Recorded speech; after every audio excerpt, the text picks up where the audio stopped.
전 예수님. 안녕하세요. 이번 공개학자를 맡게 된 김정원 프랑시스코 책임연구원입니다. 지난달에는 저희 신앙 성도들이 어떤 과정을 통해서 고난을 받으셔서 책도 계시고, 그 다음에 어떻게 신문을 받으시고, 또 어떻게 끝까지 신앙을 증거하시다가 돌아가셨는지에 대해서 간략하게 알아보는 시간을 가졌습니다. 그 이어서 오늘은 제목에서 이제 나와 있듯이 이분들의 삶 속에서 어떻게 사셨는가에 대해서 말씀을 드리고요. 보다시피 세상의 문화, 즉 행복과 즐거움보다 이분들이 더 행복한 삶을 하셨다. 이것이 오늘의 주제입니다. 그런데 이분들이 그럼 어떻게 사셨느냐? 바로 보신극기의 길을 걸어서 그렇게 사셨다. 보신극기를 하면 그 길은 이제 많이 들어보셨죠. 극기 훈련을 해서 즉 자기 자신의 어떤 마음이라든가 이런 것을 극복해 나간다 그런 의미고요. 이 보시할 때의 보자는 괴로울 보자예요. 몸신자, 즉 단순하게 어떤 마음을 다루는 정도가 아니라 자신의 육신을 이게 괴로움을, 고통을 줌으로써 또 그렇게 함으로써 이분들이 세상 행복보다 더 즐거움보다 더 행복한 삶을 살았다. 어찌 보면은 좀 말이 안 맞죠. 역설적이죠. 하지만 그 역설 속에 이분들의 삶 속에 참된 의미가 있었다라고 말씀드릴 수가 있을 것 같습니다. 그런데 이분들이 왜 스스로 험한 인생을, 또 힘든 인생을 살면서 스스로 고통을 받으면서 그러면서도 더 행복감을 느끼게 합니다. 그거에 대해서 진짜 오늘도 간략하지만 살펴보도록 하겠습니다. 저번 시간에도 이제 계속해서 말씀드리지만은 우리 시험생들, 우리 믿음의 성도들은 이 세상, 또 자신의 육신을 이것이 진정한 것이 아니다. 그것은 어디까지나 부질없는 것이 헛된 것이다. 그리고 자신들의 참 고향은 어디라고 그랬죠? 하나님의 나라, 그리고 흔히 천국이라고 그러거든요. 그래서 그것을 항상 일컬을 때 저희가 참된 고향이다라고 해서 원래 가야 될 고향이라 해서 본향이라고 한자어로 표현했습니다. 그리고 그 고향을 그리는 마음을 부른 노래가 바로 사양가죠. 바로 그런 것처럼 당시 성신조들은 이 세상과 이 육신을 참된 것이 아니다. 그렇기 때문에 우리가 아담과 하와로부터 지은 죄 때문에 우리가 이 세상에 귀향을 받았다. 귀향 온 것이다. 그렇기 때문에 우리 귀향 길에서 다시 본 고향으로 돌아가야 된다. 그리고 이 설명하는 것은 바로 그렇기 때문에 나그네의 삶이다 라고 하는 것이죠. 그리고 바로 그렇기 때문에 우리의 삶 자체가 하나의 여정이다. 본 고향 돌아가는 것. 그리고 그것이 하나의 순례길이다 라고 이제 생각하셨던 것입니다. 올라가는데 그 길이 결코 순탄치 않다. 바로 이렇게 눈 쌓인 산길 같은 또는 험한 이런 가시밭길이 우리의 여정이었다는 것이었고요. 그것을 통해서 많이 바로 하나님과 예수 그리스도와 많은 성인들이 살고 계시는 바로 하나님 나라로 들어갈 수 있는 바로 이 길이야말로 우리의 삶이었다라고 이분들은 믿으셨고 그렇게 사셨던 것입니다. 그렇다면 이분들이 이 귀향한 이 땅에서 벗어나서 참된 고향을 가게 되는데 가기 위해서는 무엇을 해야 될 것인가? 거기에 대해서 단순하게 교회가 저희 여러 가지 구성도 있잖아요. 보시다시피 미사에 참석한다든가 아니면 성사를 본다든가 또는 기도 열심히 하고 성사 보는 것 있는 말로 따지면 정해진 규정을 지키는 것을 수배라고 말을 썼습니다. 불교적 용어긴 한데 이걸 빌려다가 기호를 지킨다는 게 수배라는 말을 썼고 또 기도하고 성사 보는 것 이것들을 통틀어서 흔히 신공이라고 불렀습니다. 즉 신공을 닦고 수배를 잘 지키면 하나님 나라 저한테 충만할 것인가 에 대해서 우리 시험수들은 그렇지 않다라고 말씀하시고 계십니다. 그러면 이렇게 규정 잘 지키고 성사 잘 보는 것 외에 또 무엇이 필요한가? 거기에 대해서 당시 우리 이제 형이 바뀌시기 전 분난 시기에 대목 구절이었던 베레주님의 사목 교수인 환난을 위로하는 말이다 라는 하는 곳에 보면은 다음과 같이 얘기를 하고 있습니다. 옛날 시편인데요. 다만 날마다 명경, 기도문을 외우는 거 하고 매년 몇 번의 대제, 금식을 하고 몇 번 모여와 양성제를 하면 이 밖에는 이제 편하게 지내면서 태평무사하게 승천함 즉 하늘에 가기에 충만할 것이라고 생각하는 사람들이 많으나 그렇지 않다는 얘기죠. 이것은 충만하지 않다. 왜냐하면 우리의 주님인 예수의 평생 그 행실과 또 교훈하신 바를 보게 되면은 이런 것만으로는 부족하고 마땅히 무엇을 얻어야 되죠? 세상의 고초와 능욕의 불을 얻어야지만 우리의 갖고 있는 죄악의 그럼을 다 씻어버릴 것이니 다 부숴버릴 것이니 지금 세상에 이러한 고초와 능력의 불을 얻지 못하면 결국 죽은 다음에 가서야 얻게 되는 것도 영원한 지옥의 불로 날 살 것이니 이제 너희는 어느 불을 원하느냐 즉 살아생전에 고난과 고초를 받아서 그 죄악을 씻을 것이냐 아니면 그렇지 않고 죽은 다음에 영원한 지옥의 불로서 자기들을 씻을 것이냐. 이것은 선택의 문제가 아니에요. 단순한 선택의 문제가 아니라 금세 겪지 않으면 내세 겪을 수밖에 없다. 결국 지금 세대의 겪는 고통이야말로 꼭 필요한 것이다. 그렇기 때문에 우리가 겪는 고난과 여러 세상 풍파라는 것은 매우 중요한 것이니 왜냐하면 우리의 재벌의 보석이 되기 때문에 모든 형제들은 그를 생각하지 말라. 즉 편하게 기도하고 수기하고 하는 것을 끝나는 것이 아니라 반드시 고난을 겪어야지만 그것이 우리 죄악을 다 쉽게 내게 되고 그래서 우리가 영혼의 구제를 와서 하나님 나라를 갈 수 있다라고 하는 것이 당시의 교회 가르침이었고 또한 우리 신약 성도들이 굳게 믿었던 바인 것입니다. 따라서 우리는 죄일 수밖에 없죠. 죄일 수밖에 인간이 그 죄를 고소받고 영혼을 구제받기 위해서는 이 세상의 고난을 당연히 받아야 된다. 이거 당연한 것뿐만 아니라 필수적인 거죠. 꼭 치러야 되는 겁니다.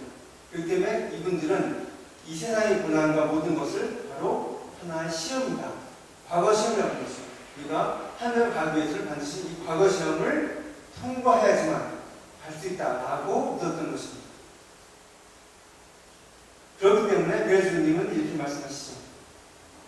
마땅히 이 세상에 오는 모든 환난과 저런 궁핍함, 저런 남한테 받는 여러 가지 업신여김을 마음속으로 달게 받아야 된다. 그리고 우리의 주인 예수님과 마을 사람들과 또한 침명하셨던 성인들의 환난이 더욱더 많고 고통할수록 그분들은 더욱 즐거이 하셨던 그 복음을 우리가 또 본받아서 따라야 할 것이니 천당 가는 길은 두 가지일 수 없다는 거죠. 다만 하나다. 그리고 그 길은 좁고도 괴롭다. 즉 십자가의 길인데 이것이야말로 오로지 왕도라는 거죠. 오직 십자가의 길로만 우리가 하나님 나라를 갈 수 있다라고 하는 것입니다. 그렇기 때문에 세상 괴로움을 받기를 두려워하는 것은 무엇이죠? 천당 가기 싫어하는 거예요. 그렇기 때문에 심지어는 설사 이 세상에 죄를 짓지 않았다 하더라도 그분들 역시 다 괴로움을 겪어서 하나님 나라를 가게 된다. 즉 괴로움을 겪는 것은 선택이 아니라 필수라고 하는 겁니다. 그렇기 때문에 바로 이것이야말로 환난을 위한 말이 되는 거죠. 즉 너희한테 주어진 환난은 이것은 단순히 하나님이 미워해서 준 것이 아니고 하나님이 당신 너희들을 사랑하기 때문에 환난의 시험을 겪게 해서 이 시험을 통과하면 바로 하나님을 알 수 있게 하는 기회를 주신 것이다 라고 하는 거죠. 그렇기 때문에 분단의 시기라고 하는 것은 어떻게 보면 매우 괴롭고 고통스러운 나날이었습니다. 하지만 동시에 이 시험만 이겨내면 바로 하나님 나라로 갈 수 있다라고 하는 희망이 넘치는 시기이기도 했다. 그분들한테는. 그렇기 때문에 이분들한테는 오히려 이 시험을 겪어내서 우리 주님을 위해서 내 목숨과 기회를 바치게 되면은 바로 하나님 나라로 갈 수 있다라고 하는 순교 시심이 그 어느 때보다도 뜨거웠던 시기가 바로 이 시기였다. 그렇기 때문에 고난 자체가 오는 것 자체가 행복이었던 거죠. 아, 나한테 기회가 주어졌구나 라고 하는 것이죠. 그렇기 때문에 장주 요셉 편 같은 경우는 늘상 얘기하기를 내가 치명해서 내가 목숨을 주님을 바쳐야지만 예수가 우리 인류를 위해서 구원해 주신 그 은혜를 보답할 수 있기 때문에 내가 평생 소원이 바로 무엇이다? 치명하는 것이다 라고 이제 말씀을 하셨던 것이고요. 그럴 때 오히려 우리 신앙인들은 기도할 때 울면서 말하기를, 특히 군난이 일었을 때 이웃에 다른 사람들이 적게 와서 고난을 받고 치명할 것을 보고서 남들은 치명을 잘 하는데 나는 내 제약이 너무나도 많아서 이런 기회에 참여하지 못한다. 즉, 내 제약이 너무 커서 치명할 만한 기회 조차도 받지 못했다라고 하는 것에 대해서 울면서 기도했다는 거죠. 그리고 나한테 기회가 오게 된다면 그 자체가 나에게는 큰 은혜요, 기쁨과 행복이었다는 거죠. 그리고 그 기회가 왔을 경우에는 이렇게 말씀을 하시는 거죠. 우리가 이런 좋은 기회를 버리면 다시 이 기회를 얻기가 너무나 어렵다. 그렇기 때문에 우리 모두가 이 기회를 이용해서 열심한 마음을 내서 무슨 거에 다 맞춰서 결국 영원한 행복, 즉 하나님 나라로 가자라고 하는 것이 우리의 신앙 선조들의 믿음이었고 희망이었고 마지막 순간까지 가져갔던 이 기회를 잡고자 했던 그 간절한 마음이었던 것입니다. 그런데 이분들은 고난 자체가 기회요, 그것이 행복이었던 것이죠.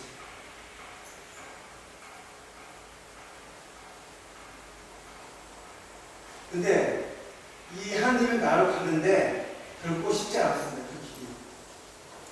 그 길이. 이 가는 길을 해방문이 있는데 해방문이 바로 흔히 말하는 이제 삼구라고 부르죠. 세 가지 원수, 왼수라고 할 수 있는데 세 가지 왼수가 우리를 끊임없이 방해하고 해방 놓고 하나님의 나라로 가는 길을 막는다. 그것이 바로 이제 마귀, 그 다음에 세상, 그 다음에 자기 자신, 즉 자기 육신에서 일하는 모든 것들, 이것이 우리의 이제 길을 막고 있다. 그래서 이 세 가지 원수하고 삼구, 그리고 이 삼구를 싸워서 이겨내야지만 우리가 하나님 길로 갈 수 있다, 나로 갈 수 있다.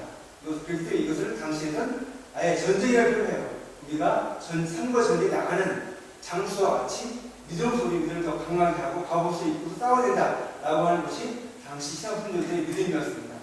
그렇기 때문에 우리 인류의 원수이자 예수님이 원수였던 이 마귀, 이것은 당시에 광야에서 예수님을 이용했던 게 누구죠? 바로 마귀였죠. 이 마귀를 묘사하는 그림인데 재밌는 게 마귀를 묘사하는 목장이 좀 특이하죠. 무슨 목장일까요? 수도자의 목장입니다. 그러니까 이 마귀라고 하는 것이 얼마나 교활한지 바로 후회하는 것은 충직하고 무슨 괴로운 모습으로 다가오는 게 아니라 각각 오히려 더 성스럽게 느껴지는 바로 그런 모습으로 다가와서 우리를 유혹한다 라고 하는 걸 표현하는 모습이죠. 바로 이런 오만가진 모습으로 우리한테 다가와서 유혹하고 우리를 팔아먹는 그 마귀, 그리고 그 마귀가 지배하는 세상의 모든 세상의 여러 가지 세속적인 활락들, 행복들, 부귀영화들, 또는 세상에 살면서 여러 가지 걱정거리들 많잖아요. 어떻게 살아갈 것인가, 어떻게 수많은 걱정거리들, 이런 것들. 그 다음에 이런 것들이 주로 이제 외부에서 오는 것이라고 한다면 내부 자기 자신에서도 여러 가지 이제 육신에서 오는 여러 가지 나약함, 대표적으로 말하면 이제 실제적으로 7가지 제약의 문제들이라고 얘기를 하고 있죠. 대표적인 게 교만, 그 다음에 인색함, 그 다음에 또 식탐이죠. 먹는 거 식탐. 그 다음에 질투, 그 다음에 분노, 그 다음에 게으름. 7가지가 우리의 내부에서부터 일어나서 우리를 제약으로 빠뜨리게 하면서 일국의 제약의 씨앗에서 실조 중이라고 하는 거죠. 이것을 모사한 그림입니다. 제가 연초에 이제 강의할 때 한번 이제 그림을 자세히 보여드린 적이 있는데, 그래서 여러 가지 싸움, 그다음에 이제 탐식, 음식, 음란함, 이런 것들 자체가 우리를 끊임없이 유혹한다라고 하는 것이죠. 그리고 거기에 대해서 실력이라는 이제 책을 이제 편집할 수가 있으면서 이 7가지 제종의 제약의 시작에 대해서 우리가 어떻게 살아나갈 것인가에 대해서도 정보를 제시하게 합니다. 그래서 교모에 대해서는 겸손을, 인생에 대해서는 베품을, 그 다음에 음욕에 대해서는 정결함을, 또 탐식에 대해서는 절제를, 그 다음에 질투에 대해서는 용서를, 분노에 대해서는 인내를, 또 게으름에 대해서는 부지런한 함으로써 우리가 그것을 극복해 나가야 된다 라고 하는 것을 책기를 하고, 이것이 당시 우리 신학분들이 이 책을 통해서 많이 이것을 배우고 또 실천해 나갔던 것입니다. 이와 같이 세상과 육신과 그것을 지배하는 마귀들이 항상 끊임없이 우리를 펴놓는다 라고 하는 것이죠. 그리고 우리가 끊임없이 싸워 이겨나가야 된다는 것들이 신학분들이 배우고 실천해 나갔던 것들입니다. 그렇다면 이 상부와 전쟁에서 과연 어떻게 싸워나갈 것이냐 라고 대해서 이분이 나왔던 것이 바로 이 고신극기였습니다. 즉 아까 했던 것처럼 자기 자신한테 이기심, 자기 마음을 이겨내는 것이고, 또한 나약해지고 결론 빠지고 또 이제 탐욕에 빠지는, 유혹에 빠지는 자기 육신을 경계, 고통을 주면서 항상 끊임없이 경계를 주는, 아까 얘기했듯이 이제 상부와의 전쟁에서 어떻게 이겨나갈 것인가에 대해서 우리의 신앙분들은 고신극기로 맞서 싸웠습니다. 아까 얘기했던 것처럼 자기 자신의 이제 이기심을 극복해 나가고 또 자신의 육체에 이제 고통을 당함으로써 경계를 삼아서 모든 유혹과 시험을 극복해 나가게 되는데요. 즉 아까 했던 것처럼 육신과 이제 마음을 다스리고, 그리고 그것은 더 나아가서 바로 예수 그리스도가 십자가에 받으셨던 순환, 그 다음에 수많은 치유하셨던 성인들의 고통에 미약한 마음, 자기 자신들도 동참하다는 의미가 컸습니다. 고신극기는 바로 순환을 동참함으로써 인류의 원수인 마귀에 맞서고, 그 다음에 부질없는 세상 영어와 여러 가지 걱정들을 떨쳐버리면서 자기 자신의 나약함, 육체의 유혹을 끊어버리면서 오로지 자신만 십자가를 지고서 주님만 따라가겠다라고 하는 그런 의지 속에서 영혼을 실천해 나갔던 것입니다. 그래서 이제 이분들이 이제 이런 고난극기에 여러 가지 이제 구체적인 사례들을 이제 들어볼 텐데요. 이 고난극기라고 아까 고신극기라는 것은 기본적으로 나 자신입니다. 외부에서 어떤 것을 도와줄 때 내가 이겨낼 것인가, 나 자신을 다 잡고 이겨낼 것인가 하는 문제인데, 이분들은 세상 공부와 고난, 여러 가지 분난 같은 것들이 외부에서 미쳐봤을 때도 이것을 단순하게 외부에서 나한테 오는 것이 그래서 끝난 것 뿐만 아니라 그것이 이 과정을 통해서 내가 고신극기에 하나로서 그것을 극복해 나가겠다라고 하는 그런 믿음을 가졌던 것입니다. 즉 단순하게 외부에 들어온 것이 그것에 적극적으로 자기가 참여해서 나가는 것이죠. 그래서 그 전 시간에도 말씀드렸다시피 많은 우리의 신앙분들은 후손들과 배교자를 통해서 체포되어서 고문과 신문을 받고, 그 다음에 배교를 강론당하고 처참한 목사의 끝에 이제 끝내는 이제 모습을 가져서 돌아가시는데, 이 과정이 하나하나가 다 신앙분들한테는 극심한 고통이었죠. 고난이었죠.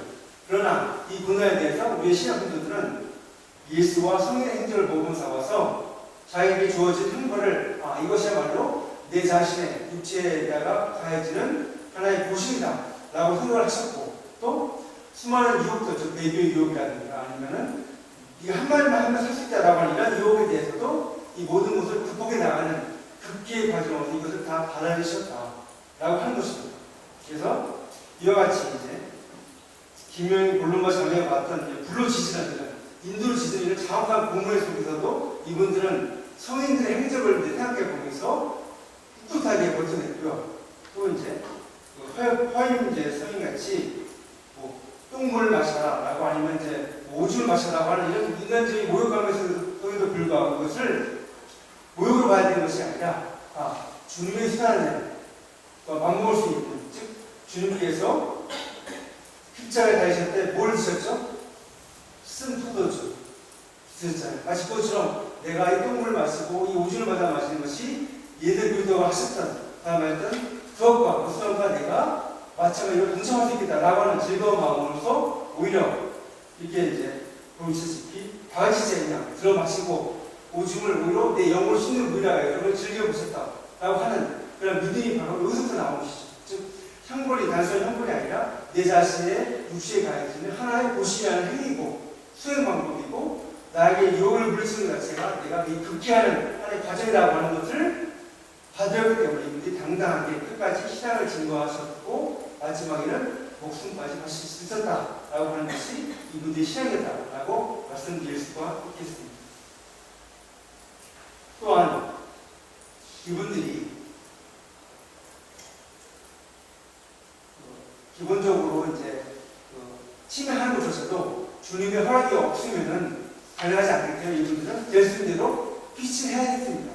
피신하는 과정 자체가 매우 고난의 과정이었는데 군난을 이제 받게 되면은 많은 신앙분들이 체포를 몰아가게 될 경우에는 주로 이제 피신하는데 주로 산소로 많이 피신하습니다.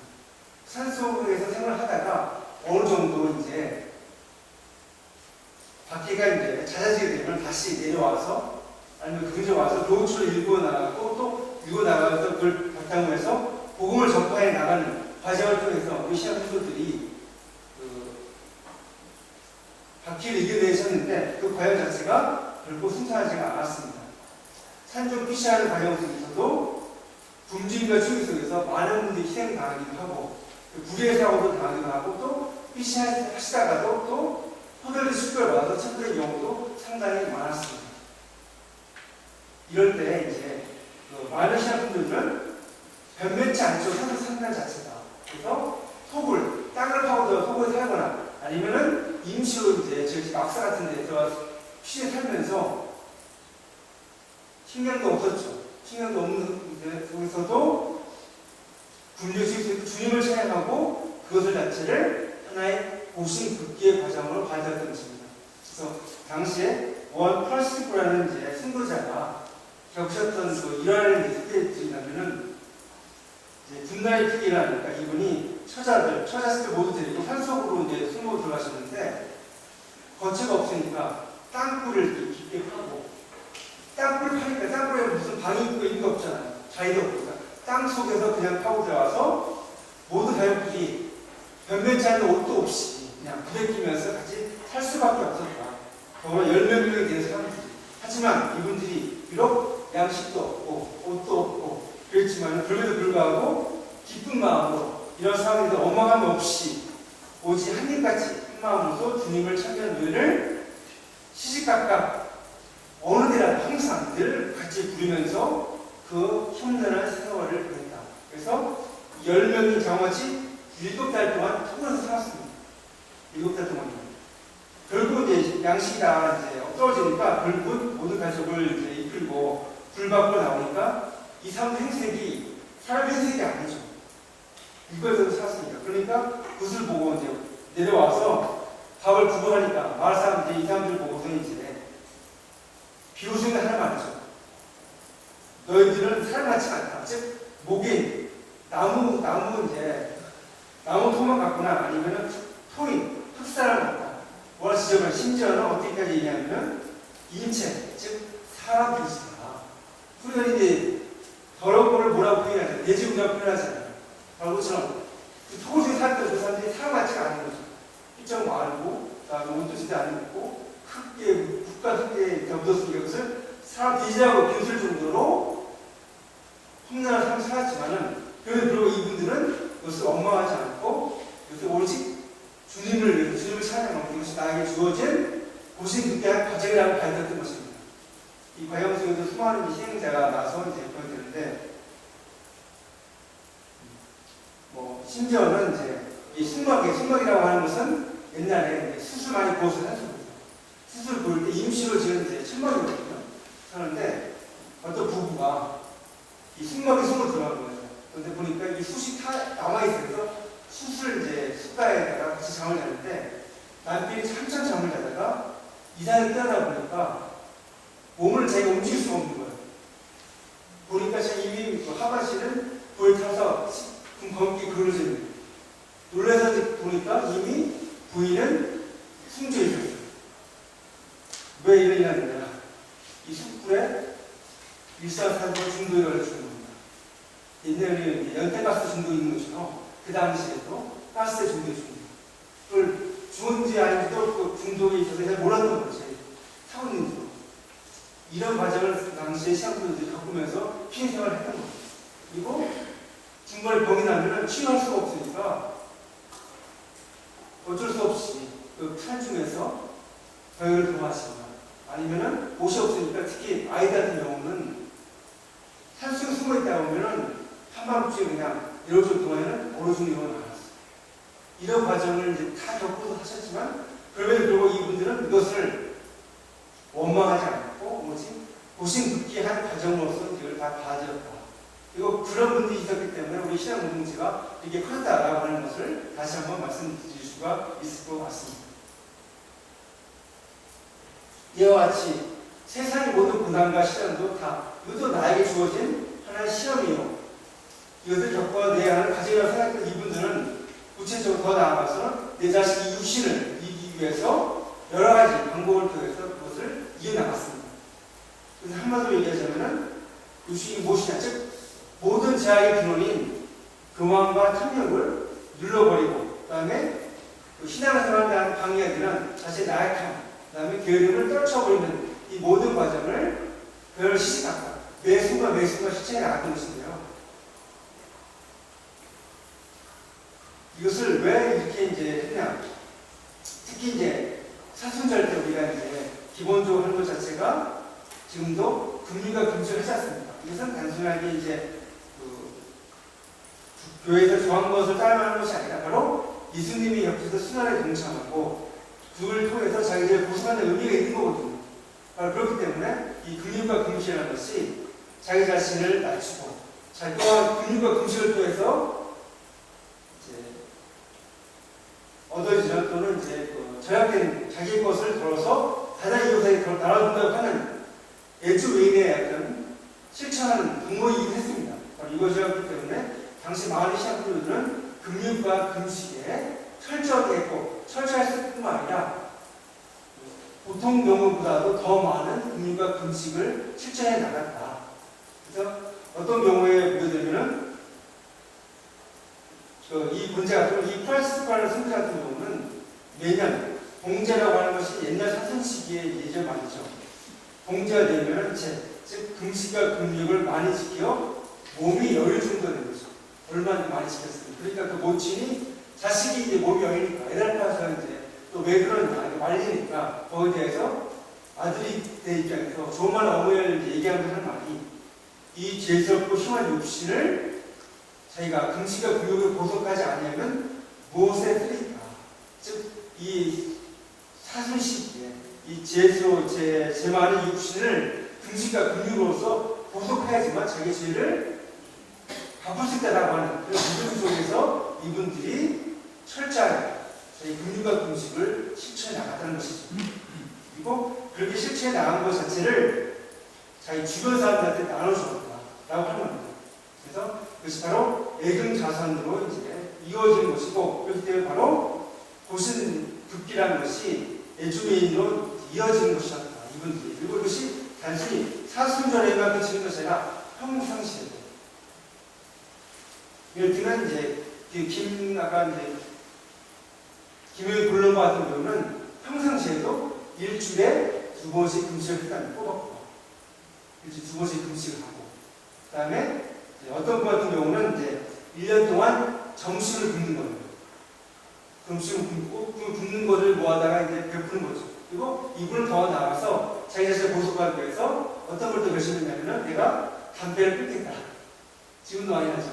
담배를 끊고 자기가 점심을 모아서 그 돈을 모아서 베푸는 이런 것을 통해서 평상시에도 끊임없이 자기 자신의 자기를 귀천하게 낮추고 그다음에 자기 자신의 욕심 같은 것을 없애고 그것을 통해서 자기의 것을 남을 나눠주는 이런 것을 실천해 나갔던 것이다. 그것이 고심긋기의 수행 방법이었다라고 이제 말씀드릴 수가 있을 것 같습니다.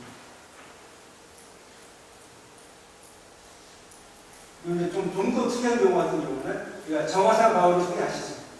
정화사 같은 경우는 이 고심긋기를 시작을 받은 속에서 어떻게 되냐면 자기는 이분 같은 경우는 평상시에는 흔히 남학신을 신고 다녔어요. 신앙 남학신.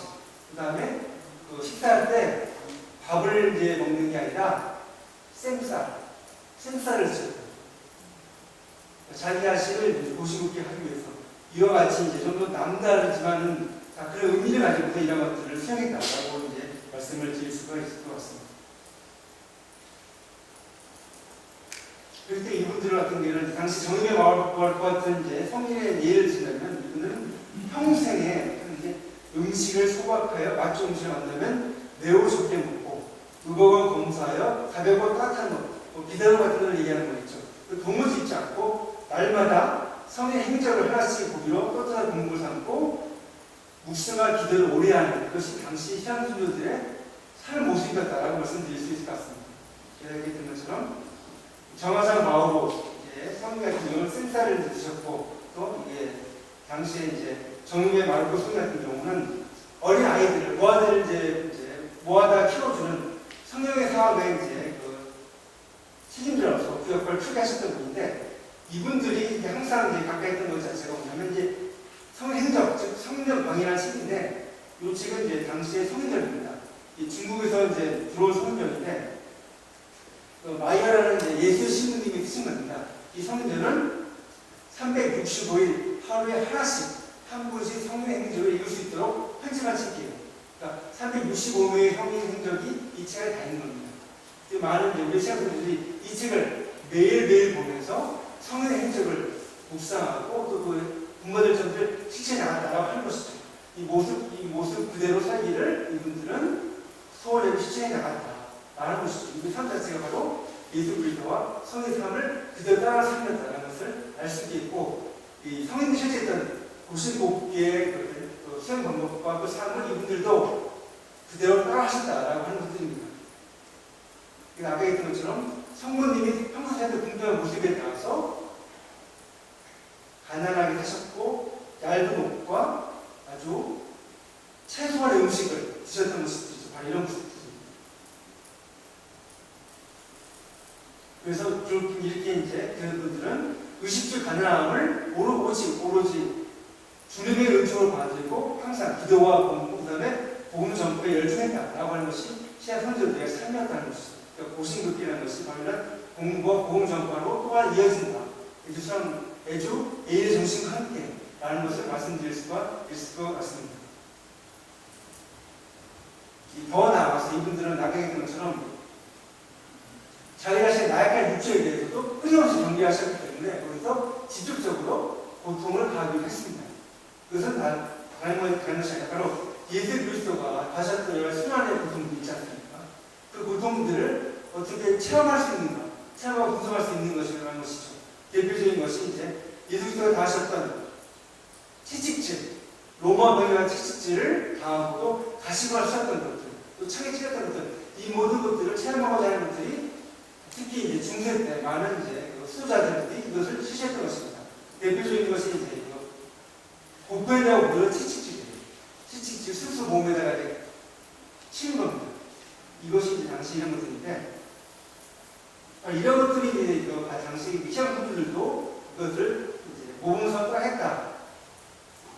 그 전에 얘기할 수 있는 것 자체가 뭐냐면 이분들은 아까 의식주뿐만 아니라 먹고 있는 것뿐만 아니라 잠자리조차도 편하게 자는 것 자체, 선조들한테는 이제 먹는 거, 입는 거에 기본적인 욕구잖아요. 이것조차도 철저하게 절제하는 사람 탓이는데 뿐만 아니라 편하게 누워 잠자는 것, 이것조차도 이분한테는 이것이 죄악이고 게으름이다라고 보셨던 겁니다. 그렇기 때문에 어떤 분 같은 경우는 아까 얘기했던 이 본자 같은 분은 이불을 덮기를 거부했는데 왜 했냐? 이불은 마귀의 장막이다 라고 해서 잘 때도 이불 덮지 않아요.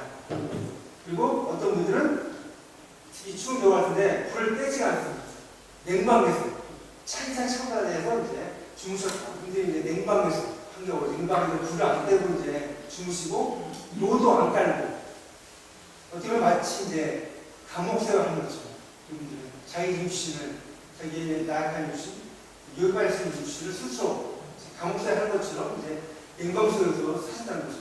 이런 인물을 실천하시는 분도 있고, 그리고 단순하게 잠을 덜 자거나 이런 것뿐만 아니라 잠을 덜 자는 것뿐만 아니라 잠에서 깨어날 때 항상 기도와 묵상으로 보냈다. 이분들은 일부러 또 자주 깨신 분이 있어요. 일부러 자주 깨서 물 끓고 이제 항상 기도를 하시는 거죠. 그리고 그 기도하는 것이 어떨 때는 밤을 지낼 정도로 같다. 그리고 어떤 분들은 특히 예수의 순환을 이제 묵상을 할 때 특히 성불멸 같은 경우는 밤새도록 밤을 지냈다라고 하는 분들도 있습니다. 이처럼 밤중에 이빨이 잠드는 것이 아니라 늘 깨어 있어서 주님을 생각하고 주님을 위해서 기도하고 묵상하는 것 자체가 이분들의 삶 속에서 이루어졌다 이루어졌다라는 것을 말씀드릴 수가 있을 것 같습니다.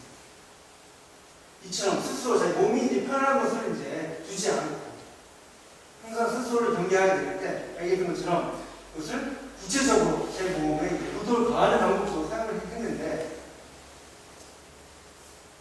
즉 스스로 육체의 고통을 가함으로써 자기 지금 수많은 죄들을 보석하고 예수님과 성인의 분을 체험하고 노력했다라고 하는 것들이죠. 그래서 대표적 예를 쭉 들어보면 이렇습니다. 아까 이본자가 지금 많이 들어오죠. 이분 같은 경우도 항상 말씀하기를 옛 성인들의 보편, 고대, 또 고이란 말도 나옵니다. 그걸 매일 부러워했다. 이 보편한 것이 바로 이게 칙칙질입니다. 수도 칙칙질하는 거고, 고대가 뭐냐면은 띠를 자기 몸에 두르는 거예요. 몸을 쪼여서 항상 고통을 느끼게 하는 거죠. 즉, 띠를 두게 되면 숨 쉴 때마다 그 고통을 느끼시게 되는 거죠. 그래서 이 보편과 고대라는 것이 중세 때 수자들이 했던 방식인데, 그 방식을, 그들을 이제 성인들 같은 데 보고 나서 항상 부러워하면서 자기도 자기 방에서 매양 칙칙질하는 보내는 거죠. 스스로도 칙칙했다는 거죠. 스스로. 그리고 육신을 제치는 것을 미워하기를 소홀히 지냈다.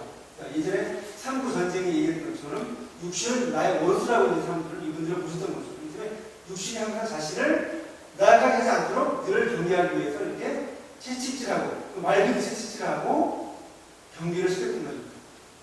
그리고 이제 베무로 베드로라든가 고요셉이라는 것 같은 경우는 칼레라는 신부님한테 철사띠를 이제 얻어서 그것을 항상 지하로 밤낮으로 이제 무고 다니면서 고통을 참아냈다. 그리고 그것을 제대로 하기 위해서 칼레 신부님한테 고시극게 하는 방법을 배웠다라고 얘기하고 있습니다. 즉, 당의 선구사분들 중에서도 고시극게 방법을 해체하는 분이 계셨던 것이고, 그것을 또 신자들이 배워서 그것을 자기 삶 속에서 실체에 나갔다는 것을 여기서도 알 수가 있을 것 같습니다. 그리고 이런 제 방법 외에도 박구시 여가 같은 경우는 이분의 생업이 집시 삼기예요. 생업, 집 삼기 하는데 집을 삼을 때마다 이 신방방이라는 거 하는 것이 집시를 만들기 위해서 쓰는 도구입니다. 집시를 구독하기 위해서 쓰는 도구인데, 방망이로서 집시를 펴는 게 아니라 자기 정강이를 계속 찍고 두드리면서 이렇게 하는 거죠. 이 육신의 아픔을 참아야지만 영혼을 구제할 것이다. 그러면서 얘기를 드린 게 뭐냐면, 옛날 성인들은 자기 썩어가는 몸에 구덩이가 나가 떨어진 걸 보게 되면은 돌을 집어다가 올려서 너의 밥, 즉 자신의 몸을 어디로 가는가, 즉 구덩이를 자기 몸에 떨어나가는 걸 다시 집어서 올려놓으면서 이 밥을 먹어라 라고까지 하셨는데, 내가 내 방망이로 중간에 찍는 이 작은 고통이 뭐 대수겠느냐 라고 하는 그런 마음으로서 이제 찾았다는 거죠. 참 요즘 이야기는 참 따라하기 힘든 것인데, 이와 같이 육신에 대한 경계, 그리고 이것을 통해서 영을 구제하는 갈망이 이토록 절실해야 되는 겁니다. 끊임없이 이제 자기 자신을 경계하는 마음, 그래서 방망이로 죽였다라고 하는 것이고, 그리고 또 아까 배무로 같은 경우는 둘이서 항상 이제 서로 이제 본유하면서 경계하면서 나가야 되는데, 서로 욕구를 목을 내면서 이르기를 이모양을 심하면 곧 손나가겠다. 즉 예행 연습을 하는 거예요. 서로 목을 이제 조르면서 이렇게 조르면은 이거 심할 수 있겠다라고 하는 거. 이 정도 당시에 위주침에 대한 갈망이 이렇게 컸다는 거고, 또 평상시에도 위주침을 하면서 어떻게 여기 해야 될 것인가라는 것을 끊임없이 생각하고 그것을 훈련했다는 겁니다. 이분들 삶 자체가 항상 떨어지지 않는 거예요. 위주침명에 대한 것들과 고집극이라는 것들이 이런 것들을 통해서 이제 하셨다는 것을 알 수가 있겠고, 또 이제 방망이 얘기가 나오는 얘기인데, 그러니까 자기 스스로 이제 그 방망이 찍는 것 자체가 또 하나의 보석으로서 얘기를 한다고 했잖아요. 이종일이라고 하는 이제 성인 같은 경우는 이분은 이제 나중에 이제 입게 되게 되는데, 선주에 받기 전에는 이분이 성격이 발달하신 분이었어요. 그래서 부인과 사이가 안 좋아서 부부사를 하게 되면 이분이 좀 안 좋게 선치공을 했던 거예요, 분한테. 요즘 말하면 이제 부부 이제 풍경을 한 거죠, 가족 풍경을. 했는데 이분이 나중에 선주시를 받아 입교하게 되니까 자기 제약을 뼈저리게 느끼게 된 거죠. 아, 내가 그 전에 성질의 원인에서 자기 아내를 때린 것에 대해서 너무나도 미안하고 너무 제약을 느낀 거예요. 그러니까 그때 보석으로서 이분이 항상 자기 방망이로 해가지고 자기 몸을 때리는 거예요. 너도 한번 맞아봐. 이 몸들을 떼서 남을 아프게 했으니 너도 이걸 맞아봐서 네 죄맛을 깨우쳐라, 뉘우쳐라 라고 스스로 이제 그렇게 했다고 합니다. 자기 보석으로서. 이런 부부 사이가 이제 안 좋게 해도 좋겠어요. 이렇게까지 낭비하는데 당연히 이제 부부가 화목하게 되고 나중에 이 돌아가신 다음에 그 부인이 그 시신을 잘 거두어서 장례를 지게 되죠. 그래서 이분의 무덤이 아마 일주시기까지 사실 평양에 들어왔는데 평양에 있었어요 사실. 지금은 이 나무에 설치 어떨지는 모르겠는데 이것처럼 당시에 많은 이제 우리 신앙분들은 자기 죄를 보수하기 위해서 또 예수님과 성인들의 그 고난에 동참하기 위해서 기꺼이 보신 그께 사람을 살았다라는 것을 말씀드릴 수가 있을 것 같습니다. 그리고 더 나아가서 이제 이 보석이라고 하는 것 자체가 위주침을 아닌 비련하다라는 이분들 보셨는데 특히 한때의 이제 실수로 큰 죄를 졌거나 또는 이제 배교를 했을 경우에는 이분들은 그 죄를 갚는 길은 오로지 위주치명, 즉 자신의 몫을 가진 길밖에 없다라고 이제 생각하셨고 그리고 평상시에도 그 죄를 조금이라도 갚기 위해서 스스로 자기한테 보석의 벌을 내었던 겁니다. 대표적으로 얘기할 수 있는 게 이제 박요한 회장이라는 하는 분은 1839년에 이제 대구에서 참수 침략하신 박씨 안들의 아들인데 자기 아버지가 이제 침략하셨을 때 자기는 광가에서 좀 애들로 말하는 것, 즉 제대로 신앙심도 못했다는 거예요. 있기 때문에 그것이 평생 자기의 이제 죄악이라고 생각하고 그 죄를 보석하기 위해서 평생 벌을 내는 것이 스스로 소금만으로 반전하여서 살았다. 즉 어떤 맛이 많지 않은 밥을 하나 해고 오직 밥과 소금으로서 평생을 살면서 스스로 죄를 반성했고 그것이 그 행위야말로 많은 사람들한테 감동을 줬고 그 많은 사람들을 전파하는 데 큰 힘이 됐다. 그래서 이분 같은 경우는 나중에 하면은 경상도 지역의 대표자로 유명합니다. 답을 주고 있는 거죠. 그리고 나중에 이분이 이제 자기 소원대로 이제 치명해서 승부를 하시게 되죠. 이런 분들 평생에 실천을 이렇게 했다. 그 다음에 남경군 베드로라는 분은 보시면 알겠지만 이분 이제 군인 출신 군인이니까 원래는 재미나게도 천주교신을 잡으러 다니던 군인이었지만 이 사람이 천주신이 된 거예요. 이분의 불행히도 1930년대에 잡혔을 때 신앙을 제일 증거하지 못하고 풀려나게 됩니다. 풀려난 다음에도 자포자기의 신앙으로 이제 하게 되는데 그러다 보니까 큰 길을 지었어요. 어떤 일이냐면은 신자들 여성들 당시 많은 과부들이 생기는데 여성들과 서로 이제 만남을 갖다 보니까 그만 부적절한 관계를 이제 맺게 되고 그것도 이제 2명이나 불륜을 저지르게 되고 거기에 이제 애드까지 나고 사살까지 나고 이런 죄를 이제 잡게 되는데 이런 죄를 지고 살다가 김대영 신부님이 오신 다음에 이제 양경문 이 사람을 불렀다가 그 죄를 이제 엄격하게 이제 깨워주시고 이제 회개하도록 하죠. 근데 양경문이 그때서 회개를 하고 부적절함을 냈던 여인들과는 관계를 다 끊고 그 아이는 따로 이제 맡겨서 이제 부양비는 이제 부양은 비는다 돈을 줘서 키우게 하고 자기는 철저하게 이제 회개를 하게 되는 거죠. 아, 내가 너무 큰 죄를 졌다. 가늠의 죄를 지은 거잖아요. 그래서 그 보석으로서 1년 동안 겨울에 아까 했던 것처럼 평생을 깔고 즉 입을 따서 입을 깔지 않고 냉방에서 먹을 더니 결국은 병까지 걸리게 되는 거죠. 말로 사막이에요. 병이 걸려서 나중에 이분이 감옥에 갔을 때 이 병 때문에 감옥 생활이 더욱더 고통스러웠다고 합니다. 병이. 하지만 그 자체 이분은 그것을 자기 죄에 대한 보석을 여기고 또 그것이 이렇게 잡혀서 유치할 수 있는 기회가 없게 된 것을 행복으로 여기서 꿋꿋하게 하다가 마침내는 유주침의 길을 가시던 거죠. 이와 같이 많은 신앙분들은 자기 죄를 보석하기 위해서 스스로 고심깊게 이제 삶을 하셨고 그것이 유주치명으로 이어졌다라고 이제 말씀드릴 수가 있을 것 같습니다.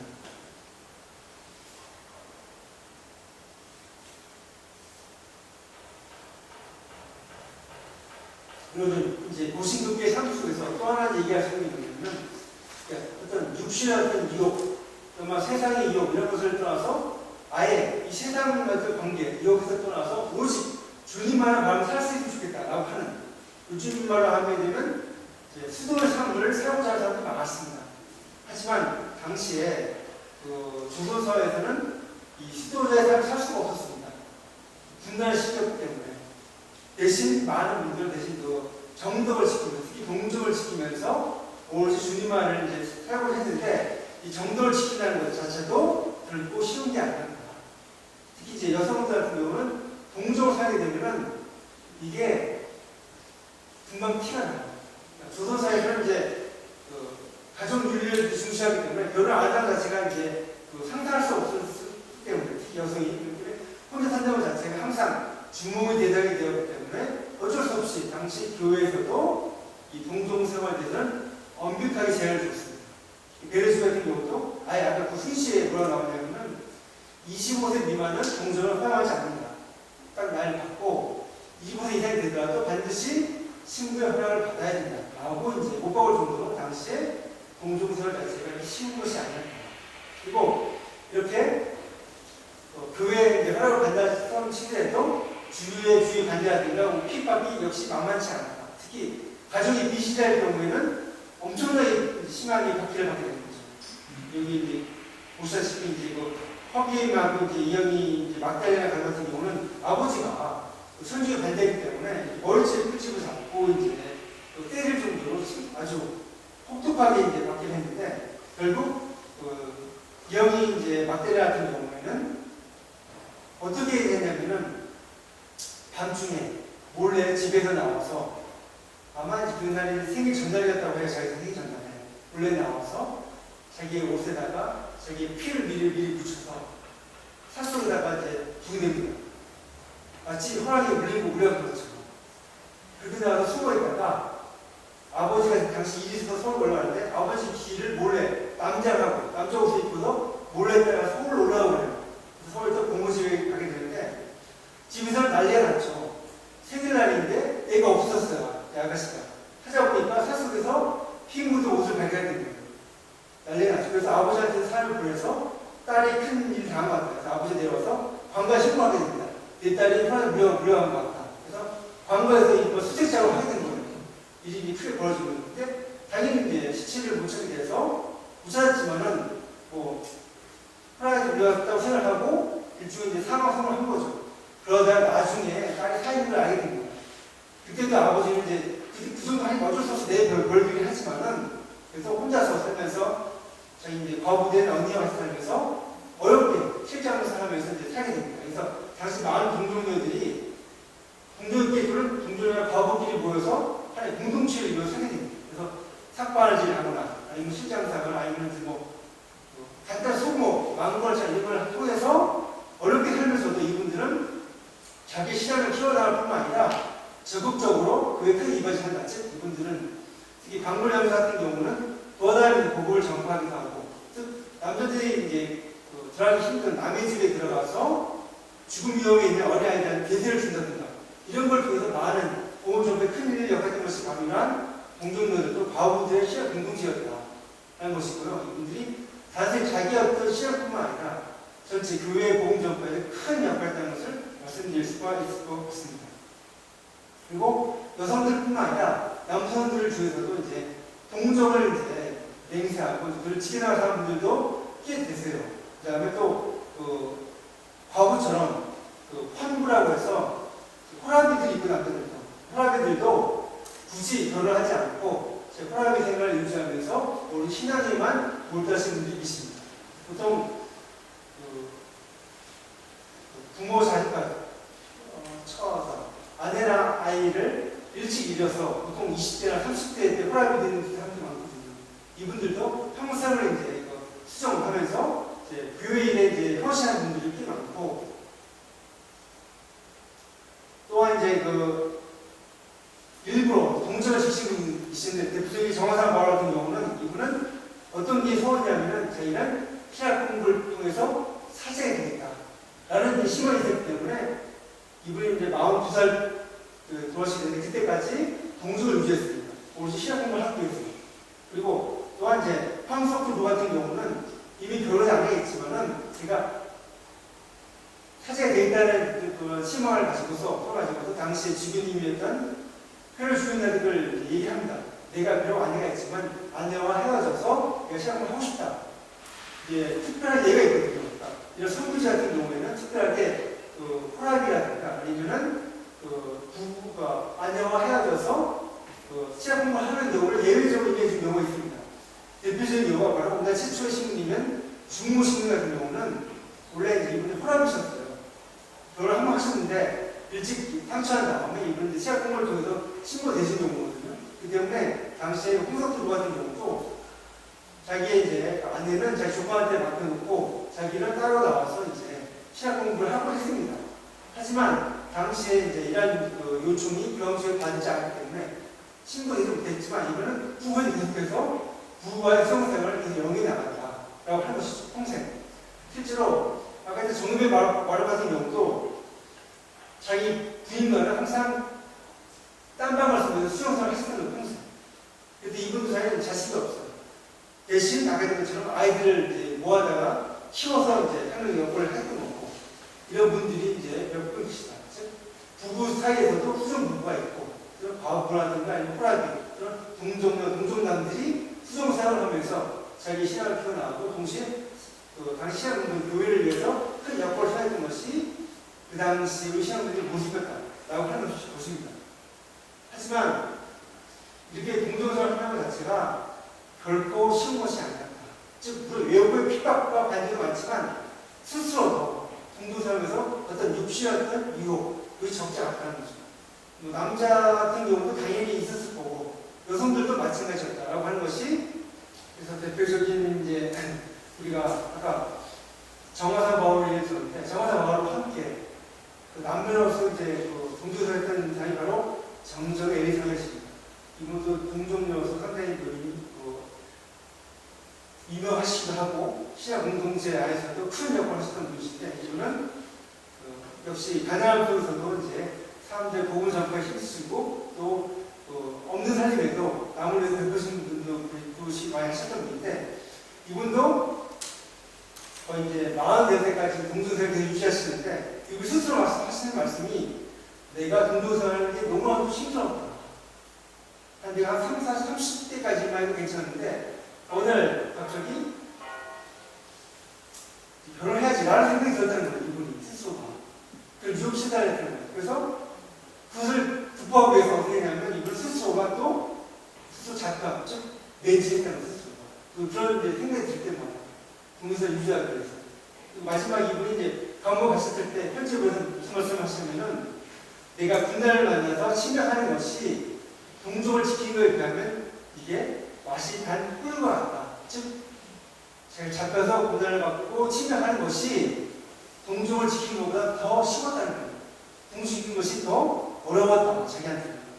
즉, 동족 생활은 결코 쉬운 게 아니라는 거죠. 평생을 유지하는 거지. 이것이 동족은 아니고 동족입니다. 이러한 위기를 극복해 가면서 이분들이 자기 원래 뭘 소원했단 말이에요. 동정, 모든 걸 바치는 삶을 사셨던 것입니다.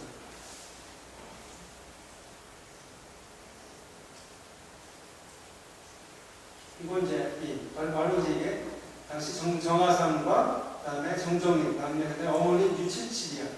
이 세 가족의 그림을 이제 보시게 되고 정정 같은 경우는 제 어머니와 함께 철을 만드는 작업 같은 걸 부지런히 하면서 아까 얘기한 것처럼 교회 일에도 열심히 했고 말씀을 베풀기를 했었다라는 것을 말씀드릴 수가 있을 것 같습니다. 그리고 이제 더 하나 얘기를 한다면 그러니까 단순히 혼자서 이제 동정 생활하는 게 끝나는 게 아니라 이 동정 하는 사람들끼리 모여서 우리가 아예 이 세상에서 벗어나서 우리 모든 삶 자체를 주님을 위해 살자라고 하는 그런 결심을 가진 분들이 계셨어요.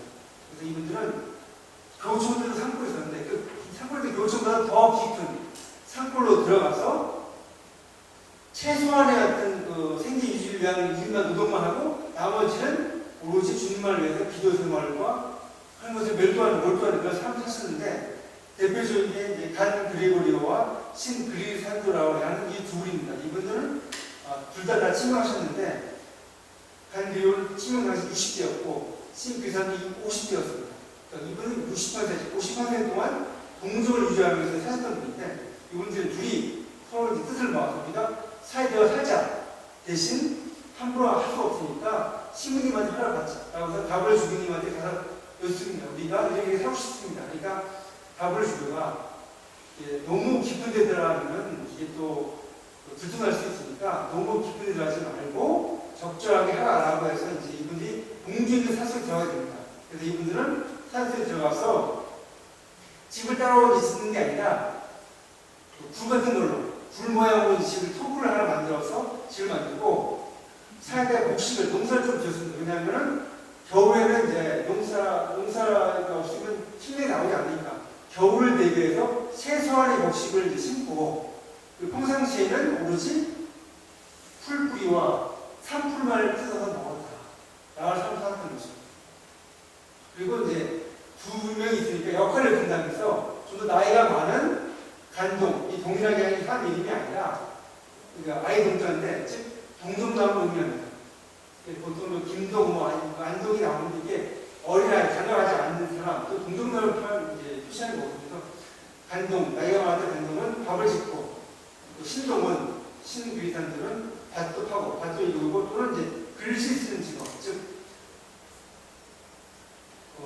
일반 신자들한테 복음을 전파하고 가르치기 위해서 교회사적으로 베끼는 작업을 한 거예요.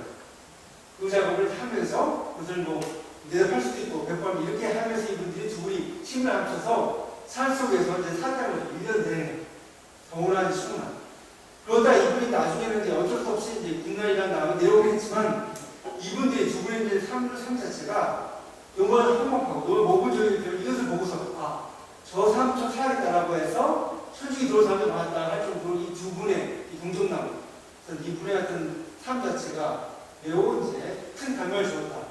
마치 이분들은 우리가 이제 고대 때, 그리스도교의 유럽에서 보이는 또는 이제 그쪽 북아프리카라든가 이제 중동 쪽에 갔던 바로 광야의 은수자들, 또는 사막 교부라고 부르는 바로 그런 모습 그대로 이제 따라 살았던 그 모습을 위해서 화해할 수 있지 않을까 생각이 되었습니다. 우리의 신앙 형들 중에서도 단순히 어떤 혼자만의 어떤 그 신학 실천에만 머무는 것이 아니라 이렇게 같이 공동체를 이루어서 그것이 도시라든가 여성 노동자들은 도시에 있을 수밖에 없었죠. 시골에 있을 수 없으니까 또는 이제 도회지에서도 아니면은 일반 이런 교우지에서도 또는 요즘부터 깊은 산골에서도 이런 공동체를 이루어서 신학 실천 삶을 살고 있었다라는 것을 말씀드릴 수가 있을 것 같습니다. 바로 이제 이런 사람들, 즉 어떤 군난의 시기, 고난과 시련의 시기 속에서 살던 우리 신앙생들은 세상에 오해와 핍박이 있었고 또 자기 자신에 대한 인간의 약점과 유혹을 이제 겪게 되지만 이것을 모든 것을 자기에 주어진 시험이라 여기고 이 시험을 잘 치르기 위해서 평생 고신급기의 공부에 매진하면서 오로지 주님을 섬김으로써 영혼을 구하는 데 집중했고요. 그것이 이제 사주 구정의 삶이죠. 주님을 섬기고 영혼을 구하는 그리고 그것을 통해서 주님과 이웃을 사랑하는 애주민의 삶을 실천했다. 그리고 이분들은 그렇게 갈망하던 주님의 은혜를 입어서 예수 그리스도와 성인의 순환과 고통에 동참하고 마지막에는 자기의 모습으로서 목숨까지도 즐거운 마음으로 바치셨다. 그것이 우리의 신앙생들의 삶, 세상 공덕보다 더 즐거웠던 행복한 삶이었다라고 그분들은 믿었고 또 그렇게 사셨다라고 말씀드릴 수가 있을 것 같습니다. 이로써 이제 고단한 시간이 나왔던 강의를 마치도록 하겠습니다. 감사합니다.